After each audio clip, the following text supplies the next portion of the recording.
Bresky, Randy Langley, Matthew Griffin, and we'll be supporting. The format is we have two entrepreneurs that speak every week. They speak for 6 minutes, and then the crowd, you get to give feedback and help with good questions and feedback on their idea. So this morning we usually have two presenters. The second presenter unfortunately got sick and was unable to be here, but we do have a surprise at the end by Matthew Griffin. And our first presenter this morning will be Ben Walker from a company called Buyers Point. Buyers Point is a 100% online retail business that does not sell flashy products, but has over 6,000 positive reviews and 50% growth year over year. So we're very excited to hear Ben talk. So our first presenter, Ben Walker.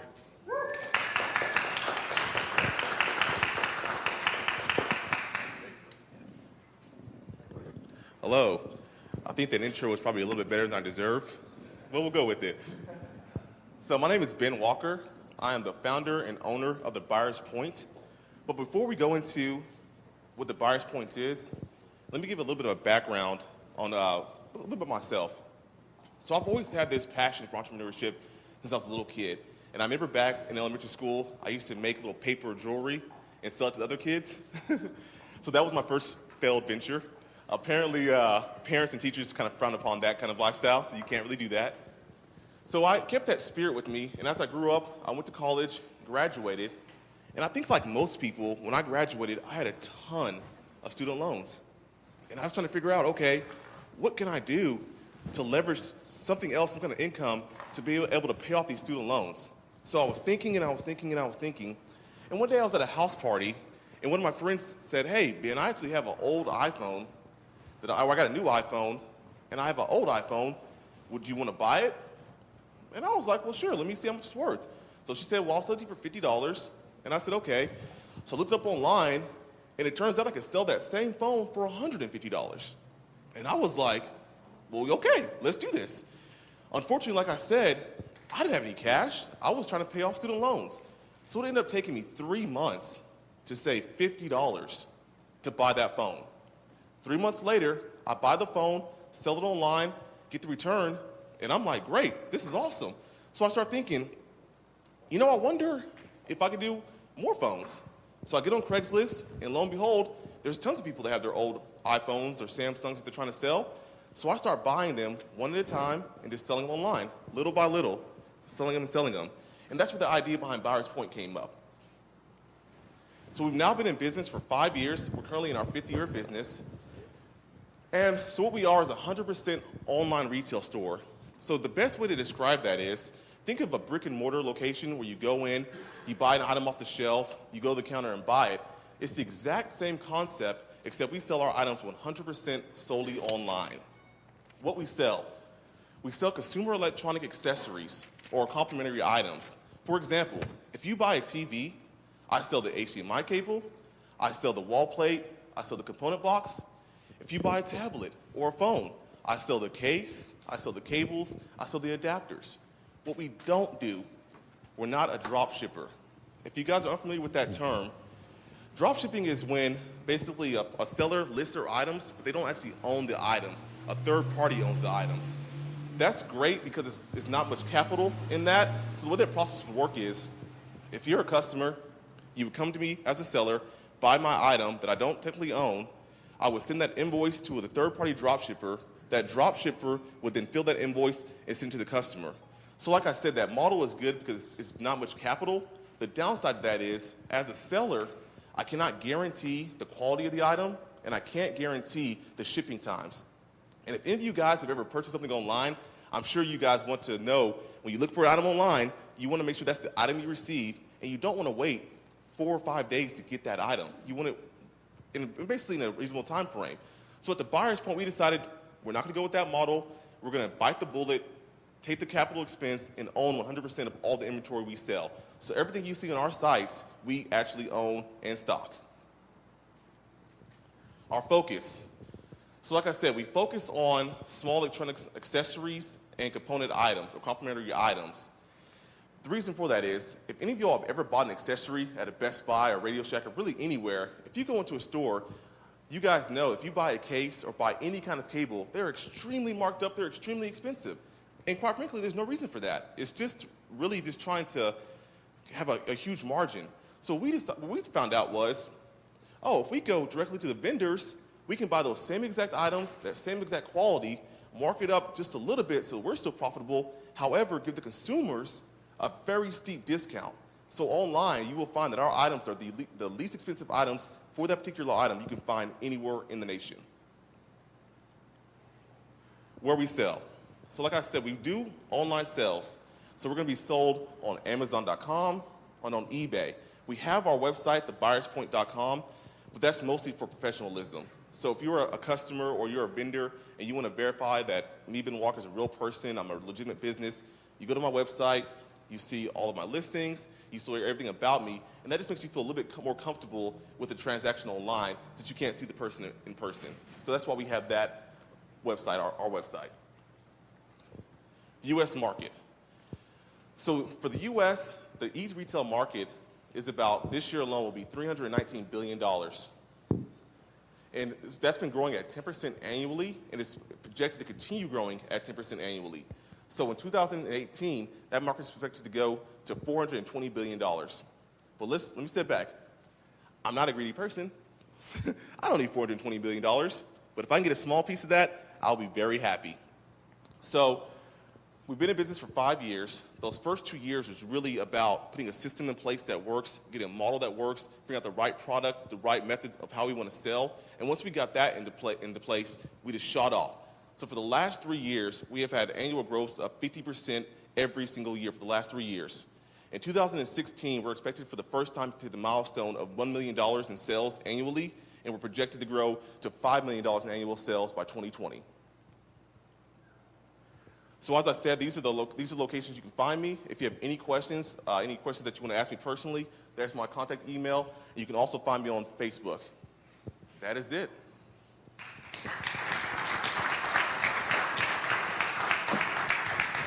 Okay, so it's question time.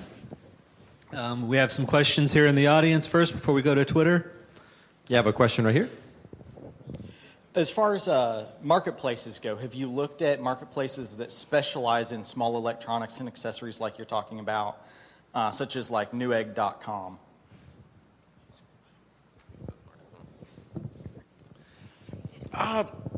Sort of, kind of, but not. So Newegg is actually would be more of a vendor for myself. So I'd actually purchase items from Newegg. Really the biggest marketplace that you guys probably know is going to be Amazon and eBay. So we sell through them simply because it's zero advertising required. If you search for my item, it's going to pop up. So to answer your question, we've only sold through Amazon and eBay because that's the primary traffic for online sales. Okay, right here. Oh. I'll take it first. Okay. So my question first is, so it seems like your differentiation point is really on price. What about delivery? And the reason I think about that is Uber is actually announcing delivering services. I think they've got it in New York now. Is there a way for you to utilize a different type?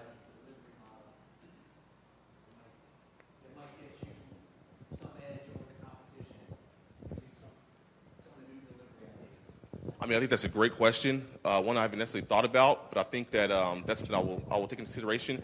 So I should have said that also one of the reasons why this business myself is just me. I do this business solely myself, and I'm able to do that because all my inventory is sold on Amazon and it's actually shipped through Amazon. So as delivery technology increases on Amazon, then I will still benefit from that also. I have a question right here. Hi, I'm Bev Anderson. Thanks for your presentation. Two questions. One is on your market size. You said it's going to be $420 billion by 2020 or 2016? Okay, sorry. So what is that? So what are you sizing there? Is that the online market? In the United States, I wasn't quite sure what that was. And then I have a second question, and you may have just answered it. I understand you started this business on your own. Have you grown? Have you developed a team yet, or where are you on that? Yeah, great questions. So the first one is that's actually the U.S. online retail market. So the U.S. market by 2018 for just e-commerce retail online will be $420 billion. The second question is, no, it's actually just myself. I work from a laptop. I have my laptop right there.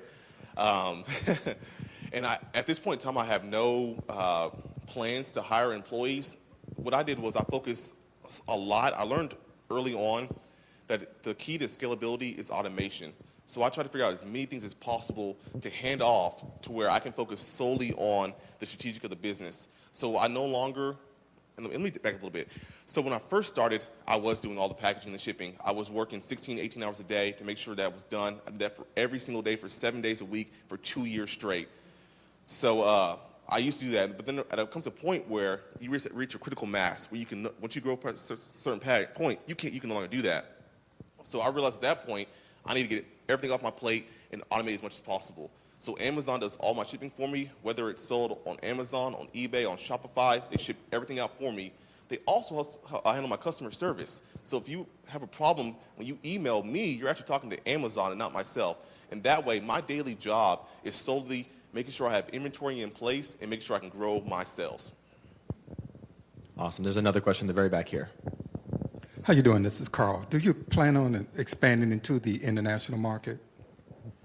So once again, it's actually, man, I love Amazon. I can't say enough about Amazon, the company. Myself, I will not necessarily, Ben Walker, sell in the international market, but Amazon does. So my items, as long as they're listed on Amazon, anybody in the world can sell. About 30% of my sales come from outside the U.S., and that's simply because I'm listed on Amazon. Love it. I have another question here. I think you told me what the answer to my first question, which is why you and not somebody else, and I think it's the hard work. But I do have a question about how did you first learn how to become an Amazon seller and get into it? And my second question is, how do you find your items, and can you tell us about that transaction process? So it's kind of weird, so I've always loved selling online.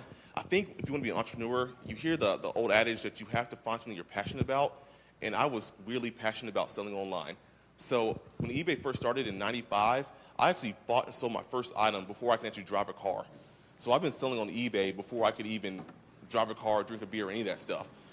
And so I've always known about this, and it was just later on in life that I took that skill set or took that knowledge to turn into a business. And what was your second question one more time?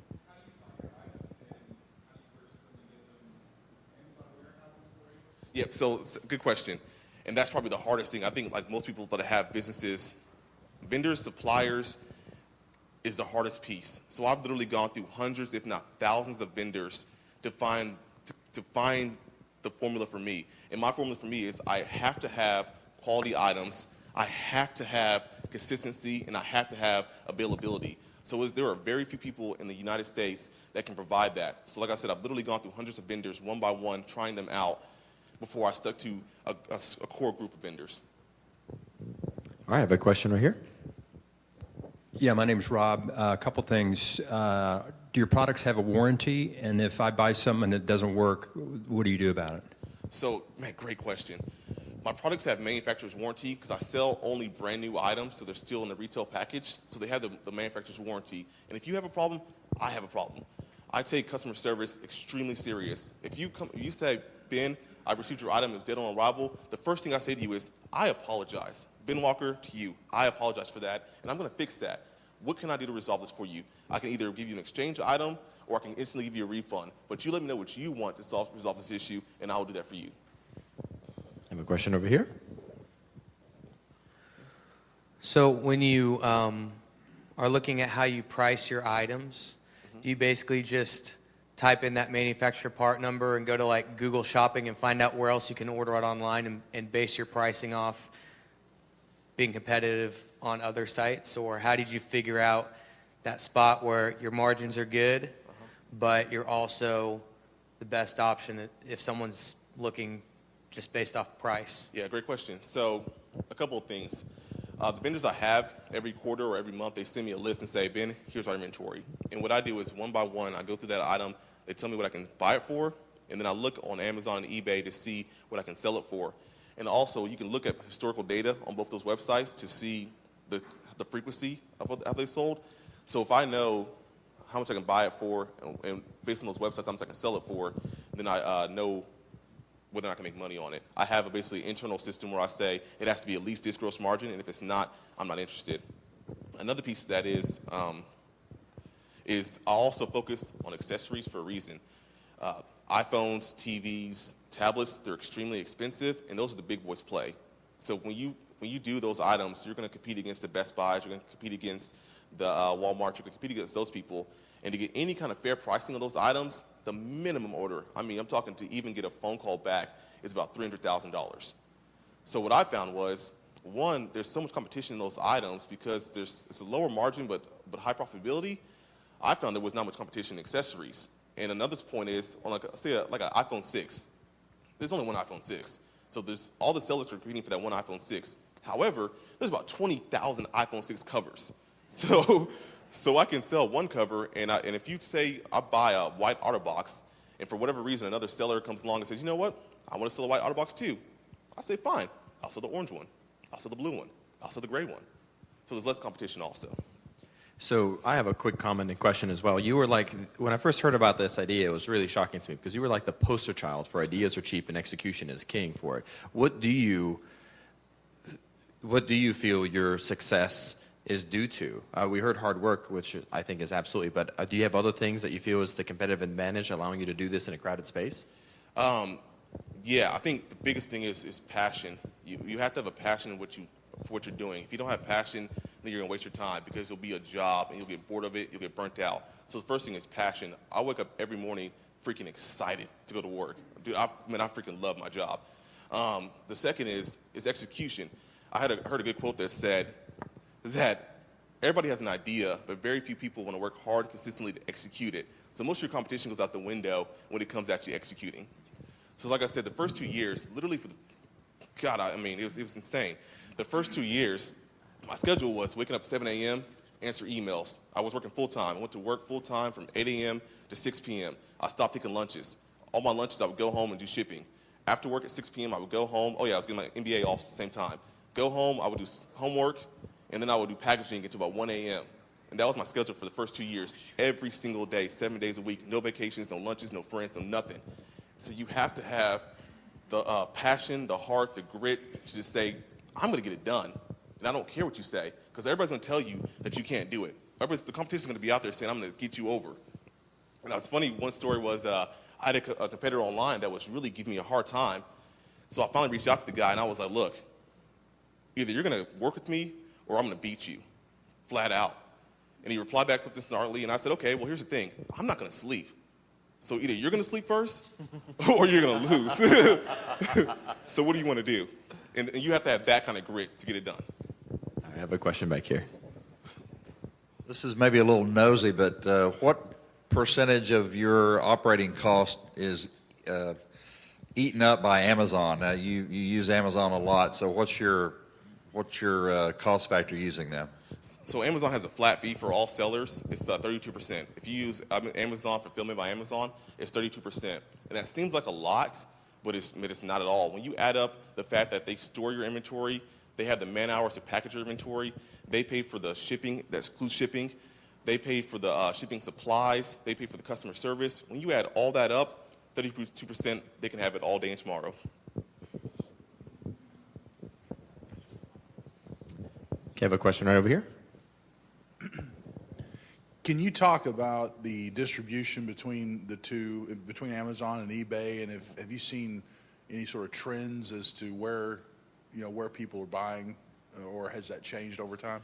Yeah, excellent question. I really, I also like stocks, and unless eBay changes something dramatically, it's going to be a problem. So when I first started, it was actually about 60% eBay, about 40% of my sales were on Amazon, and now it has completely changed to where I'm doing about 95% on Amazon and about 5% on eBay.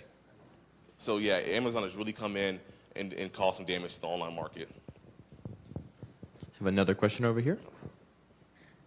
Well, mine was kind of about the same thing. So I was just wanting to compare and contrast eBay. So, what are they doing? What is eBay doing for you, and why are you still on there? Or is there any reason not to be? Yep. So the two things. One is strategic. I'm still at the mercy of Amazon. Amazon's a stickler when it comes to seller, and I do have great seller ratings. But if any point in time Amazon wants to say, Ben, you can't sell here any longer, I'm shut out. So if I don't have an established second platform, then that's all my revenue gone. So it's more of a safety to stay on eBay. Have another question over here. Do you foresee going into other product lines at any point? Yeah. So what I have found is I'm really good at electronic accessories. I have barely even scratched the surface. Most of my vendors I buy from, I buy a heavy volume, and I'm still only doing about 1% of their product lines. So what I'll do is, as I get more cash and as the business grows, I'll just buy more of those product lines. What I've done in the past, I basically have a $5,000 write-off every single year because I try other areas, and I fail at every last one of them. So eventually you say, okay, I'm good at this. Let me stick with this and stop losing money. So. All right, and I have a question. Yeah, you see on television and online the ads about make money from home in your underwear, or, yep. Things like that, and regarding what you're doing. And I think it's cool to actually see someone who is doing that. You see a lot of advertisements about I'm going to teach you and things like that. Have you had people approach you about you teaching them how to do what you did? And can you talk about some of those experiences? Yep, absolutely. So first thing is, if anybody ever tells you you can make $1 quickly, run. But first come a liar to their face and then run. It's just not possible. I mean, it's hard work. Even if you find a way to be efficient at making money, the point of becoming efficient takes time. So all those scams online, they're scams, and it's wrong. People work too damn hard for their money to get scammed out of it. So save yourself the time, the money, the emotion, and just don't listen to it. People have come to me and said, hey, look, I like what you're doing. I was doing it full time, and I want to know how I can do it also. So what I've done is, look, I think it's selfish if you find something successful and keep it to yourself. It's just, why? That's not, what do you gain by that? If you die and you're rich and you die, who cares? But if you make a whole community of people more successful, they're able to make their family successful, they're able to make a whole generation successful, then that's where it is. So if you have any questions on how you get started with this, I love talking about it. I don't care about the competition. I don't care. I'll be more than happy to sit down with you, have lunch with you, and tell you how to get started. The hardest part is not getting started. The hardest part is staying started and not quitting. I like that. Okay, question right here. Thank you, Ben, very much.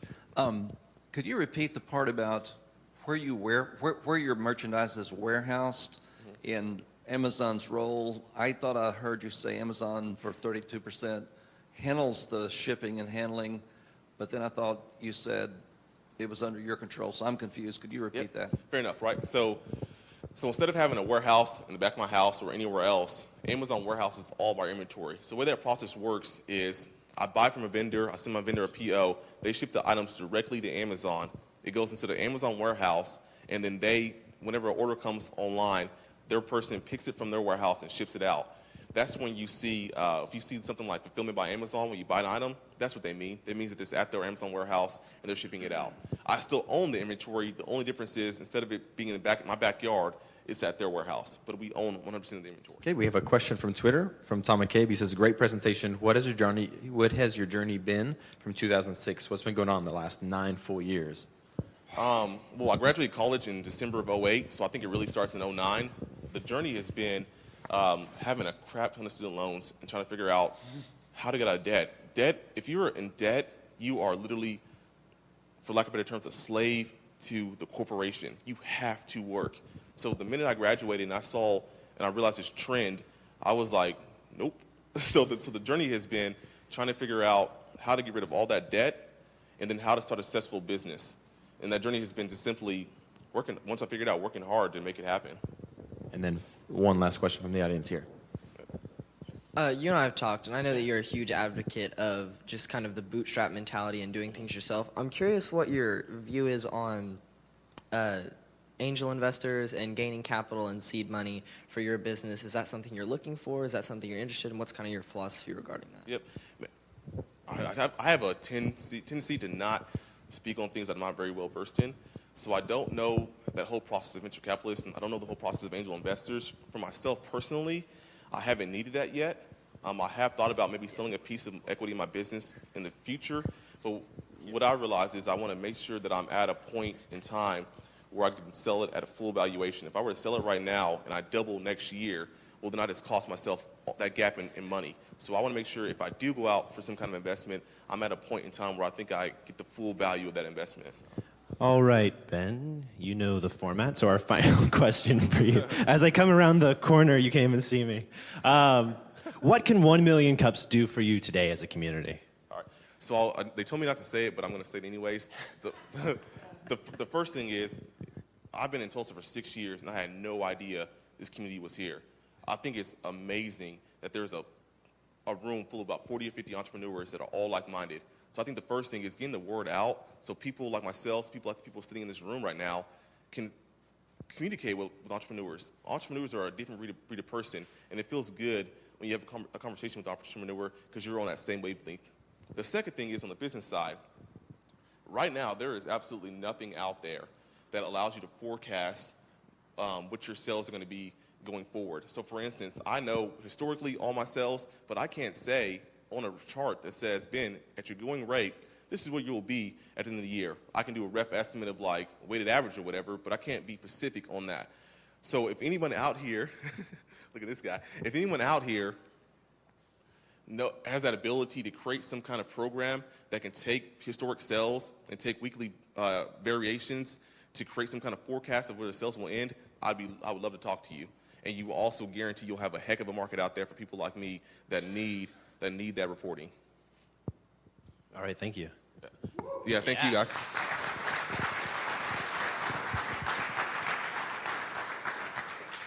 That was a great presentation.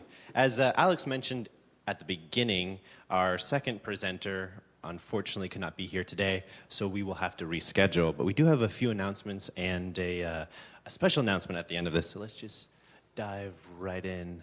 If you are not on our email newsletter, please email us to sign up. You can just send us an email at tulsa@1millioncups.com, and we'll get you signed up to the newsletter. If you've presented here before, you can go and become a passport presenter at other 1 million cups across the nation. Right now, today, in 72 other cities, at this exact time, people like you are meeting, and there's a great opportunity for you to get in front of a wider audience. The Forge does have openings for office space, so please contact Jessica Flint at tulsachamber.com to see how you could apply to get one of those spaces there. Great area. There's free Mountain Dew. That's diet, unfortunately, but it's a lot of fun. If you have an announcement, please email us. We would love to hear what the community is doing and get it in front of everyone on our newsletter. Also, the Mine is accepting new fellows. The deadline is July 12th. They had a great event yesterday at the Forge, so hopefully some of you were able to attend. And OK Coders does have a happy hour, or not a happy hour, a career workplace event on July 9th from 6:30 to 8. And this is a new event that someone informed us about. Menovision and Elite Women of Tulsa are hosting a conference August 14th through 15th. For more information, please visit breakthroughtulsa.com. And here is our special announcement. 1 Million Cups is running a nationwide competition, and there are a few rules to apply. But basically the gist of it is that if you have presented at 1 Million Cups or do present before August 2nd, you can enter. If you are a startup that is under 5 years of age, you can enter. And if your startup displays the intention or ability to scale in a disruptive way, then you can enter. What's going to happen is that all of the startups that apply across the nation will be put into this competition. If you make the cut, you'll be going to Kansas City, to the headquarters, and you will receive a $10,000 award if you win, personal coaching, mentorship, business opportunities. There's a lot that goes into it. So I'm going to turn over to a video from the people who actually put the competition together.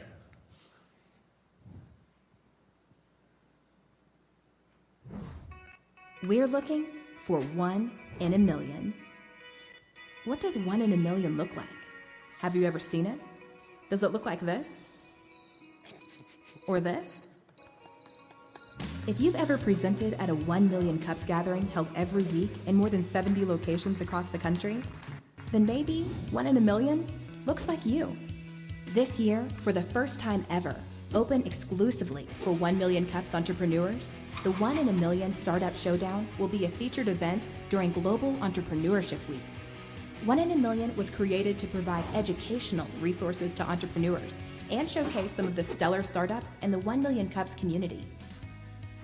15 finalists will be selected to come to the Ewing Marion Kauffman Foundation in Kansas City on November 17th and 18th, where they will receive coaching and gain valuable insights to sharpen their startups. The top 5 startups will be selected to take the stage for a first-of-its-kind Wednesday morning presentation that will be streamed live to all 1 Million Cup sites across the country. The winning startup takes home $10,000. Here's what you need to know. Your startup must have presented at a 1 Million Cups before August 2nd, 2015. Your startup must be younger than 5 years old and based in the United States. Your startup should have plans to grow with a scalable and disruptive business model. Don't wait to submit your company for this nationwide competition. 1 in a Million will accept applications through August 7th. That's it. Actually, there's more to it than that. So visit us on the web to learn more about how your startup can become 1 in a million. So if you are interested in that competition, please talk to us. Please go to the website, apply. It's going to be a lot of fun. But to wrap things up, we do have another giveaway today. So who here is new? Is this your first time being here today? And did someone bring you for who is new? Oh, all right, here we go. We have a gift for you, a 1 Million Cup presentation. And who else is new and just wandered in?